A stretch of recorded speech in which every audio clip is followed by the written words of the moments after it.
Yeah, hello everyone. Thank you, OSME, for arranging this. I will just quickly switch off my video just to have no interruption. You never know what happens.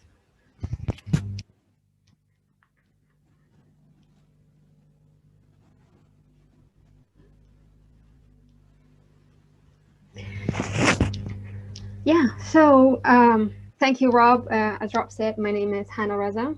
I've been working as a conservation biologist with Nature Iraq for 12 years now, with the main focus on mammals, more specifically on the Persian leopard protection and lobbying for protected areas establishment in Iraqi Kurdistan. This area in focus is our main study area in Kurdistan region, and it's my favorite area because it's where the leopard lives, obviously, and it's also because it's rich in biodiversity, but mostly because it's a resilient place with resilient people and resilient nature.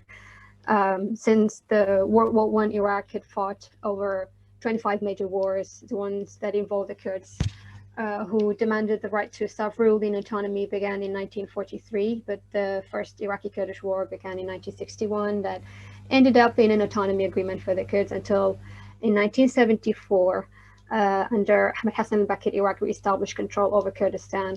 During this time, there were continuous turmoil between the Iraqi government and the Kurds, but the most devastating were the Anfal genocide campaign and the Halabja chemical attack that took place during the Iran-Iraq War in 1987 and 88, with the aim of ethnic cleansing of the Kurds, killing over 250,000 people, displacing more than 70,000 more, and destroying 4,000 villages, until in 1991 the Kurds received autonomy once again. So these wars had left major impacts on both the livelihoods of the people and nature of the country. After the Gulf War in the 90s, Saddam Hussein and his government drained the Mesopotamian marshlands in the south of Iraq by diverting the flow of the Tigris and Euphrates rivers away from the marshes in order to prevent the remaining militias from taking refuge and punish the tribes living in the marshes for participating in anti-government rebellions. Due to that, the habitat degraded and the population of many species, including the Lutrigel maxwelli subspecies of the smooth-coated otter in Iraq, which is an endemic species, was almost driven to extinction. In 2013, the Central Marsh was announced as Iraq's first national park. In 2016, it was inscribed on UNESCO World Heritage Site. Now, the word Iraq probably brings to your minds images of war and Saddam Hussein and weapons of mass destruction after I told you these. But to me, Iraq should bring to your minds the snow-capped mountains, these majestic valleys, wild rivers, and clean streams that run southward to feed the marshes. Iraq has actually beautiful nature and a rich biodiversity. Over 90 mammal species exist in Iraq, some 20 of which are of conservation concern. A number of endemic mammal species, for example, the vulnerable maxwelli, the endangered bunch bandicoot rat are endemic. And recently, the Blandford fox was recorded for the first time in one of the mountains of Kurdistan. The Blandford's fox was never recorded for Iraq. Are 100 reptiles with many endemic species, for example, the Safin leaf-toed gecko, the global endangered Euphrates soft-shell turtle, the Kurdistan viper. These are all endemic species. About 10 amphibians, for example, the critically endangered Kurdistan newt, the globally vulnerable Lake Urma newt. 419 birds are recorded for Iraq, 20 globally threatened. 182 considered passage migrants, and an additional 27 are vagrant species. 5 bird species are either endemic or near endemic, or like the endemic, such as the vulnerable buzzard warbler and the Iraq babbler. There are 79 freshwater fish recorded, 6 of which are endemic, like the Iraq blind barb haditha cavefish, and this newly discovered carp species that was named after me. These are all endemic species, and over 3,500 plant species, of which 190 are endemic. So you can tell how rich the biodiversity is just by looking at this list. In Iraq, biodiversity has never seen the attention it deserves until Nature Iraq initiated its long-term plan for nature conservation in 2004. The key biodiversity inventory of Iraq was the result of more than 15 years of research across 18 out of the 19 governorates that make up Iraq. I coordinated the Kurdistan section of this project for 2 years, but I was involved throughout the compilation, writing, and editing of the book until it was published in 2017. The total area of the KBA site covers almost 30,000 square kilometers, which is only 7% of Iraq's land. 82 KBAs were identified. Currently, 5 are under some form of protection by national law, and an additional 2 have some local or regional protection, but that leaves 75 KBA sites currently unprotected. Overall, only 6% of Iraq's land is officially protected, and 2% are locally protected. That leaves 92% of Iraq's land unprotected. So the next steps of this project was to lobby for creation of a network of protected areas. Fortunately, in 2017, the IUCN Regional Office of West Asia, IUCN ROA, together with the Iraqi Ministry of Health and Environment, began the project initial steps for establishment of the National Protected Areas Network in Iraq, funded by the Global Environment Facility, aiming at ensuring improved management effectiveness of existing and new protected areas in Iraq as means to conserve biodiversity and sustainably using the country. The project has 3 components: capacity building, protected area establishment, and design and management plan, and outreach and public awareness. The main outcome, which is very important for the Aichi target and hitting the 17% mark for protected area establishment for Iraq, is to establish Del Majantib as a protected area as a case study. Nature Iraq is supporting IUCN ROA in implementing some of their activities, and with NI becoming a member organization of IUCN, recently became an IUCN member, we aspire to do more cooperative projects with the IUCN regional office. Now, after decades of war in Iraq, the leopard too was thought to have followed the Asiatic lions and cheetahs into local extinction until 10 years ago, when our team was able to record the first evidence of the leopard in Iraq. And discovering the leopard, as you can imagine, is an exciting event. And it was personally a dream come true, because this meant that the leopard will now make a stronger case for nature conservation in Iraq, which has been neglected for so many years. The International Union for Conservation of Nature lists the Persian leopard as endangered, estimating that less than 1,300 adults remain throughout its range. The Persian leopard primary threat is people who degrade their habitat, deplete water resources, and kill them with guns, cars, dogs, traps, and poison, whatever they can find. The prey species face the same threats, and therefore their source of food is depleting as well. So the fact that most of the leopards range here in Kurdistan mountains and elsewhere throughout this range in Iran, Turkmenistan, Armenia, Azerbaijan, Afghanistan, Turkey, and the Caucasus is prone to human volatility. It means that it can be difficult to direct attention and government policy and funds towards conservation. So the animal's elusive nature is a big part of what has helped it hold on here. Since the first camera trap image, we've been laying the groundwork for the leopard's conservation. First, documenting the habitat, estimating the pre-population, then writing proposals and advocating for the designation and management of the reserve. But things went downhill once again 7 years ago with the coming of ISIS. Since then, Kurdistan has gone through devastating economic and civil unrest, leading a lot of companies to leave the region. Businesses shut down. NGOs like Nature Iraq suffer from lack of funding. What makes the matter worse is that many times Iraq is seen as a land of war, and not many international organizations are interested in investing here. Donors are mostly interested in funding humanitarian rehabilitation, and once again, biodiversity conservation is not seen as a priority. So it's been very hard to find funds, but we were lucky to be able to locate funds through supports from the IUCN Netherlands Land Acquisition Fund and the Future for Nature Foundation, which thankfully came during the time that biodiversity in this region needed attention the most. Mentioning the Land Acquisition Fund, this program provides funding to NGOs to buy or lease land and declare it as reserves, but this wasn't possible in our case because the Qaradagh area was not up for sale. So we had to come up with an idea to get this land without these 2 scenarios. Our idea was to announce the Qaradagh Nature Reserve as a protected area using the Persian leopard as an umbrella species. So we signed an agreement with the Kurdistan Region government that Nature Iraq and the Kurdistan Region Environment Board, through a memorandum of understanding, manage the Qaradagh Nature Reserve through developing and implementing a robust management plan that will protect and promote the nature reserve and its component. For that purpose, we built an eco-lodge to promote ecotourism in the area, and a ranger station was built to control illegal hunting and allow the biodiversity to thrive, and I'll talk about that more later.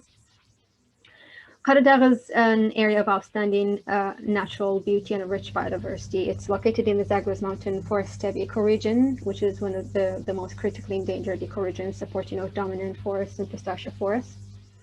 This highly diverse and environmentally fragile landscape provides essential habitat for the Persian leopard and for large numbers of endemic and endangered flora and fauna species that are under pressure from both environmental change and human activities. Qaradagh is biogeographically unique with many native species of flora and fauna. This diversity is important for maintaining both global biodiversity and ensuring the longevity of local livelihood practices that includes knowledge and usage of medicinal plants, agriculture, and livestock raising. These types of places and the communities that live in them are important in themselves, and for the lessons they can teach us about resource management, sustainable living, and environmental resilience. So in our project, the local stakeholders are included in the decision-making process to provide them with an alternate stream of income. There are currently no national or international agencies working with communities to link ecology and community together to support and strengthen this area. So Qaradagh Nature Reserve would be an excellent field-based example of community-based conservation. Qaradagh's broad range of bioclimatic zones and habitats, rich natural and cultural resources, and regionally and globally significant biodiversity culminate in a wide variety of attractions for national and international visitors, scientists, students, and tourists. There are abundant recreation activities available in Qaradagh, including sightseeing, trekking, rock climbing, biking, horseback riding, and of course, bird watching.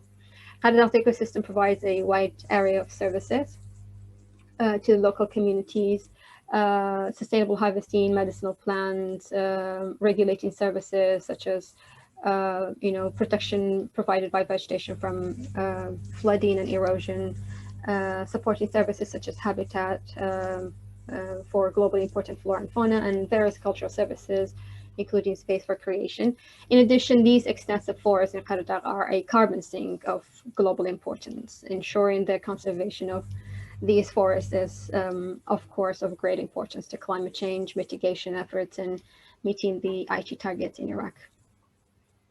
The sustainably built eco-lodge that was built through the ICN Netherlands Land Acquisition Project will be used as a research and education center to inform the locals about the environment, conservation, and the importance of the nature reserve, with particular attention focused on the wildlife value, history, and local traditions, by conducting study tours and overnight stays and creating educational material featuring the participation of academics, scientists, and conservationists, and of course the locals as well.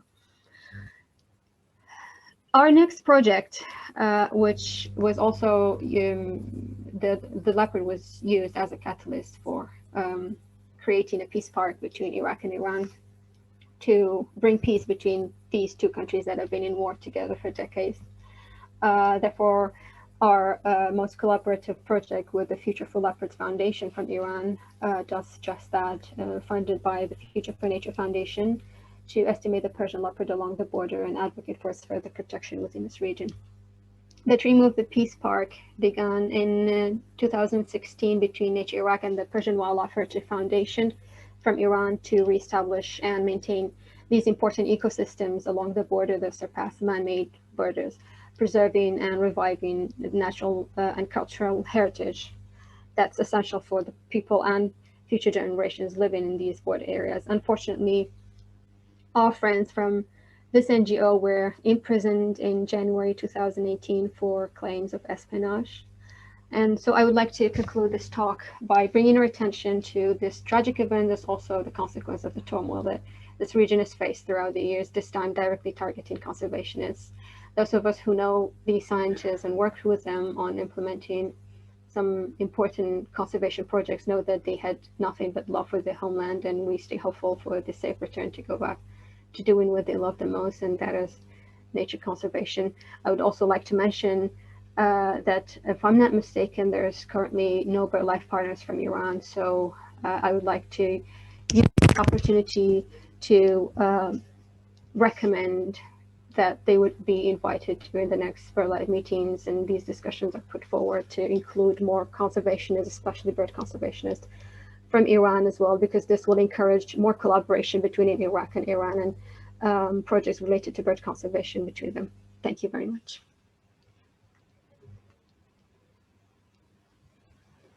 Thank you, Hana. That was a fantastic presentation. Really excellent to see all of the amazing work that's been done in the region when you consider some of the politics and the civil unrest and war that has gone on in that region for decades. Absolutely fantastic that you've been able to achieve so much. You're definitely correct that there isn't a BirdLife partner in Iran, and yeah, maybe if there is anybody from BirdLife partaking in this conference, then maybe they can take that back to the Secretariat in Cambridge, and also just to echo your thoughts about your Iranian colleagues who are currently incarcerated in Iran. So thank you for a fantastic talk.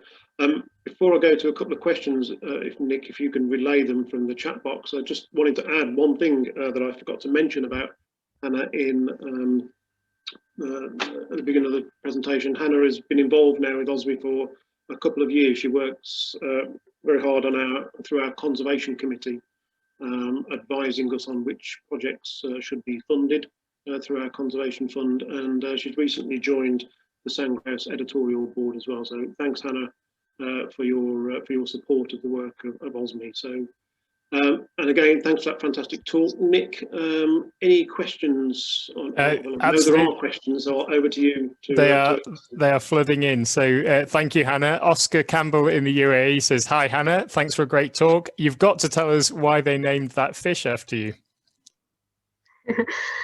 Thank you so much for the question. Well, I assisted Dr. Jörg Freyhoff during his expedition, and he came to Kurdistan looking for some new species, and he recorded that new species, and I was with him during the field work, and I didn't know that actually that he named that after me after a couple of years that he did that. So it was a very humbling, and I was honored that that fish was named after me, and I felt that makes me work even harder to protect not just the leopard and other species, and now I have another species that I need to look after. So that was great. Thank you so much for the question. Brilliant, thank you. Mohammad Shabrik asks two questions around leopards. So is there an estimate of the leopard population from the camera trap? And also, are there studies on the suitable habitat for the species? Yeah, so we still don't have a population estimation. We're hopefully doing that this year with the project funded by the Future for Nature Foundation family funding to estimate the population in Canada for now. But our estimates so far, we've found 7 individuals in our study area from Kurdistan region. We're hoping that there are more, but we're not sure until we establish a better study design for that. The second question, sorry, was? It was about, are there any studies on the suitable habitat? We have already conducted a habitat suitability for the Persian leopard in 3 areas, in Karadak, Derban Khan, and Hawraman area. These are 3 important habitats in the mountains. And we have already, but unfortunately, because of being busy with lots of other projects, I haven't published that paper, but it is on the way. So yes, we have. Great, thank you. Bilal Mustafa asks, what was the most difficult thing to manage in your project? The most difficult thing, in my opinion, is securing funds.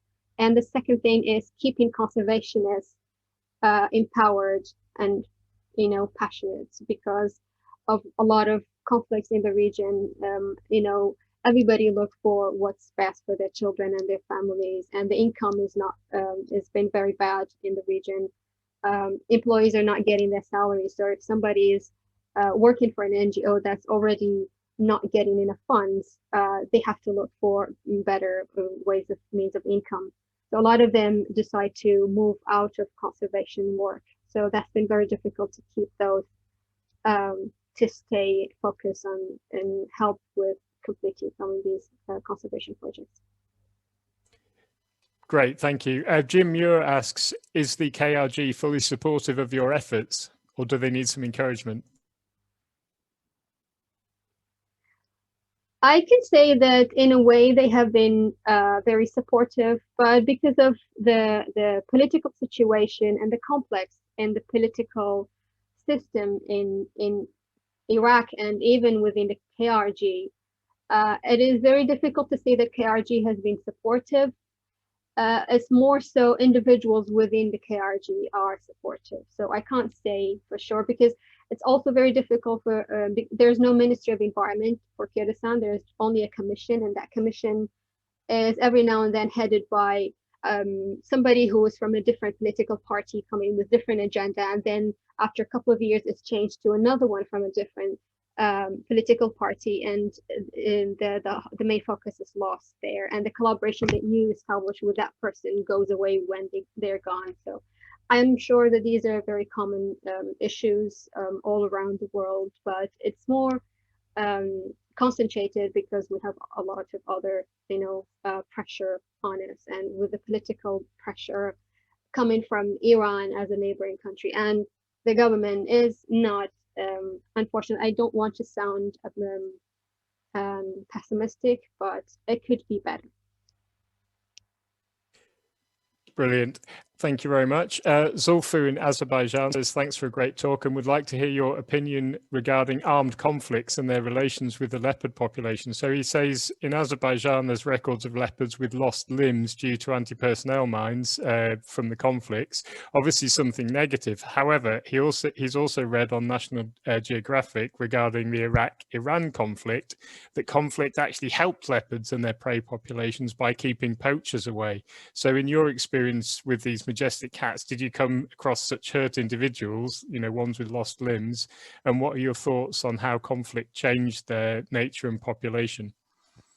Yeah, that's a great question, and it's a very it's debated everywhere, especially between me and other colleagues. And unfortunately, when that National Geographic article came out, I was one of the main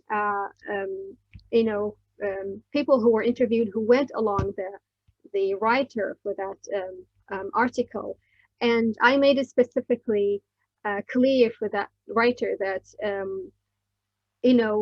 landmines could help people prevent them from entering some areas, and that would leave the land to thrive naturally, just because people can't go into these areas that are landmines. But there's also another issue of a lot of people who live near or within these landmines have lost have lost limbs, they have lost family members. So this is a very a complex topic to say that to leave the landmines to help thrive conservation and wildlife. And for another reason is that, yes, we have found leopards losing limbs and being killed by landmines. We actually found our first record of the Persian leopard was a leopard that was found dead, that has lost a limb due to landmines. So you can never say the pros and cons of keeping the landmines. I have always said that if you're for leaving clearing landmines, make those areas that are close to human beings priority to clear mines, and probably remote areas that no human beings can go there could be left alone. And of course, these landmines in Iraq and along the border with Iran will never ever be clear of landmines. Nobody knows if it will ever be. There are millions and millions of landmines. So the clearing project activities is can never actually clear these areas of mine. But yeah, the same thing has happened in Iraq as well. Thank you very much. Saj, one of my colleagues on OSME Council, asks how we can better support Iraqi conservationists given the civil unrest and the difficulties in the country. Sorry, Nick, you got interrupted. So how can we better support Iraqi conservationists given the civil unrest and the difficulties in Iraq? Yeah, thank you so much. I think the best anybody could help Iraq is just to come to Iraq. Sorry, I'm in the UK right now. I'm here from, I came here for my master's and I completed my master's and I'm going back to Iraq soon, hopefully. Yeah, if anybody are interested to help, they would come to Iraq, they come to Kurdistan and help in any way they can.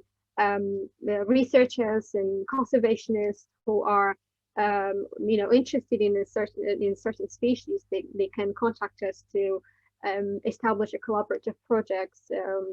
I mean, there are all kinds of ways you can use our eco lodge to stay there and encourage tourism. You can just come for a backpack for a short trip to the country and see the beautiful thing and then talk about it. That's I think is a lot that you can do. Neil, can I just jump in there, Nick? You can, yeah. And just ask Hannah, I mean, how easy is it to travel to sort of the Kurdistan region? I mean, how easy is it to visit the Eco Lodge, which looks absolutely fantastic, and I'd certainly like to visit at some point. Thank you. Due to COVID, nothing is actually absolutely sure. Before COVID, it was very easy for any UK passport holder or American passport holder or any European country or anywhere actually to visit Kurdistan region. So it's a very easy process if you contact the foreign ministry and the foreign relations of Kurdistan region. Of course, there are two ways to come to Iraq. There's through through Baghdad. So if you come through Baghdad, it would be more complicated to come to Kurdistan. But if you come directly to Kurdistan, it's very easy. That is pre-COVID. Time for two quick questions, Rob, do you think? Yes, I think so. I think we've got several minutes. So hopefully this one's quite quick, which is Neil Glenn asks, is Persian leopard considered a separate species or a subspecies? The Persian leopard is the largest subspecies of the Panthera pardus. So this is a Panthera pardus sexicolor, or some people wish to say Panthera pardus tulliana. It's a subspecies. Thanks. And what is the current estimated population of Persian leopards in the Kara and surrounding areas? Sorry, I've probably pronounced that badly. We have found 3 individuals on Kara mountains. That is just through random camera trapping, not robust studies. So we're hoping to find more in that area, hopefully. And what about invasive species? What impact are they having, if any, that you've been able to measure? I am not very much aware of. In invasive species, the most obvious problem is fish, and I haven't actually studied fish, so I can't say much about that. Sorry. Thank you. That's fine. There's lots of great comments thanking you for your talk and all the amazing work you've done. So if you get a chance, if it's easy for you to do that, it's well worth reading through those. And there's questions about your own safety. So Steve Lister asks, are you safe in Iraq, considering what's happened to some of your colleagues in Iran? Well, safety is a big issue. I mean, we are growing up in a war zone, so we're kind of used to going about the country easily, but there's always risk. There's always risk, especially after the imprisonment of our friends by the Iranian government.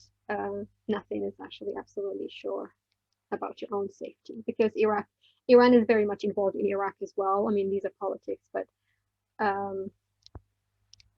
you don't know. You never know. Rob, I expect you'll probably want to hand over shortly. Yes, so shall I hand over to you at this point? Yeah. Sorry to everybody whose questions we haven't got to. Hopefully Hannah may be able to have a look through some of those.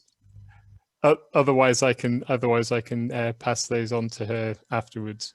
Yeah, that's great. Thanks very much, Nick. And Hannah, thank you very much for an absolutely outstanding talk. I think just purely from the comments and the vast number of questions that we've had, I think that really just kind of reflects how brilliant your talk was and the work that you and your colleagues have done in very difficult circumstances. And of course, you probably are the first person we've ever had give a talk at an OSME meeting who has a species named after them.